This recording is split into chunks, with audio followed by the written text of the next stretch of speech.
Friction का एक topic लिया था जिसमें ब्लॉक के ऊपर ब्लॉक रखे जाते हैं और एक एक्सटर्नल फोर्स जब किसी एक ब्लॉक पे लगाया जाता है तो कौन सा ब्लॉक मूव कर सकता है, क्या दोनों ब्लॉक्स एक साथ मूव कर सकते हैं कि नहीं, इस तरह के कुछ केसेस डिस्कस किए थे।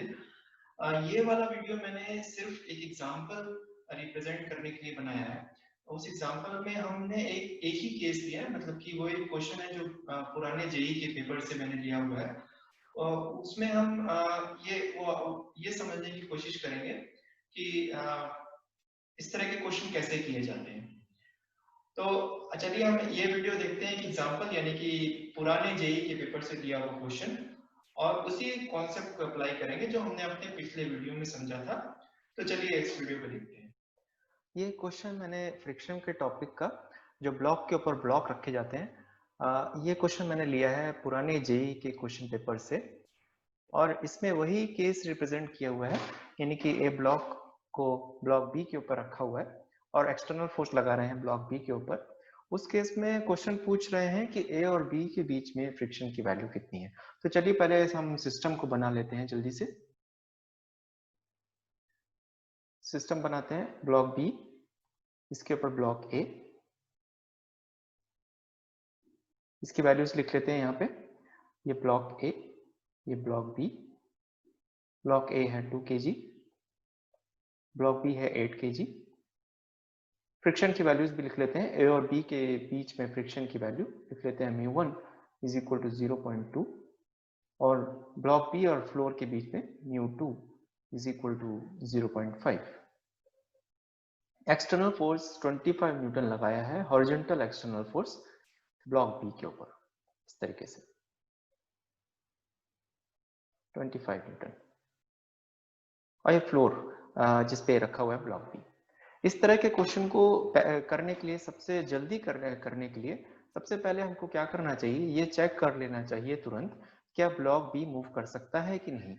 उसके लिए हमको फ्रिक्शन की वैल्यू, जो फ्लोर और ब्लॉक बी के बीच में फ्रिक्शन प्रेजेंट है, उसकी वैल्यू हमको तुरंत चेक कर लेनी चाहिए। इस क्वेश्चन की शुरुआत ऐसे ही करनी चाहिए, क्योंकि अगर ब्लॉक बी ही मूव नहीं करेगा तो ब्लॉक ए और बी के बीच में फ्रिक्शन डेवलप नहीं हो सकता। तो जल्दी से जल्दी हम लोग ये चेक करते हैं कि ब्लॉक बी क्या मूव कर सकता है कि नहीं। उसको चेक करने के लिए हम लोग ब्लॉक बी का फ्री बॉडी डायग्राम बनाते हैं यहाँ पे। तो चलिए हम लोग सिर्फ ब्लॉक बी का फ्री बॉडी डायग्राम बनाते हैं।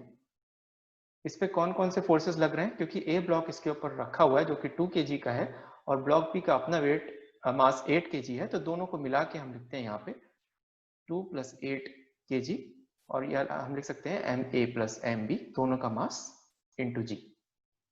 इसकी वजह से नॉर्मल फोर्स, जो फ्लोर से नॉर्मल फोर्स लग रहा है ब्लॉक बी के ऊपर, और एक एक्सटर्नल फोर्स जो लगाया हुआ है ब्लॉक बी पे 25 न्यूटन का एक्सटर्नल फोर्स।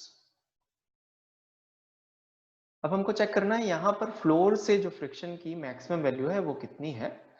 तो नॉर्मल फोर्स कितना प्रेजेंट है, mb, ma + mb इंटू जी। इसकी वैल्यूज लिख लें अगर 2 + 8 इंटू 9.8 यानी कि 98 न्यूटन, ये नॉर्मल फोर्स प्रेजेंट है। तो फ्रिक्शन यानी स्टैटिक फ्रिक्शन की मैक्सिमम वैल्यू कितनी हो सकती है फ्लोर और ब्लॉक बी के बीच में।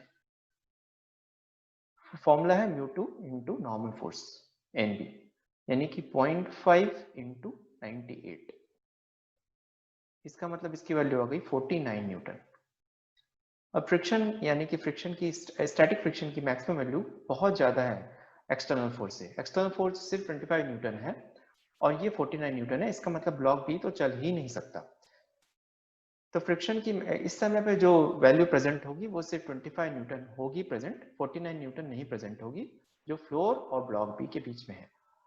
क्योंकि क्वेश्चन पूछा है ए और बी के बीच में कितना फ्रिक्शन होगा, तो उसका आंसर 0 होगा, क्योंकि बी ही मूव नहीं कर रहा है तो ए और बी के बीच में फ्रिक्शन डेवलप हो ही नहीं सकता। इसका मतलब ए और बी के बीच में फ्रिक्शन की वैल्यू 0, सो आंसर हो गया 0। उम्मीद करता हूँ ये वीडियो आपको समझ में आया होगा और आपने एग्जाम्पल को समझ लिया होगा। ये सिर्फ एक एग्जाम्पल था जिसकी जो हमने पिछले वीडियो में बहुत सारे केसेस लिए थे, उसका एक केस का एग्जाम्पल है। इस तरह के मैं और भी वीडियो लाऊंगा। आप लोग इसी तरह से मेरे वीडियो को देखते रहिएगा। आप लोगों का बहुत बहुत धन्यवाद।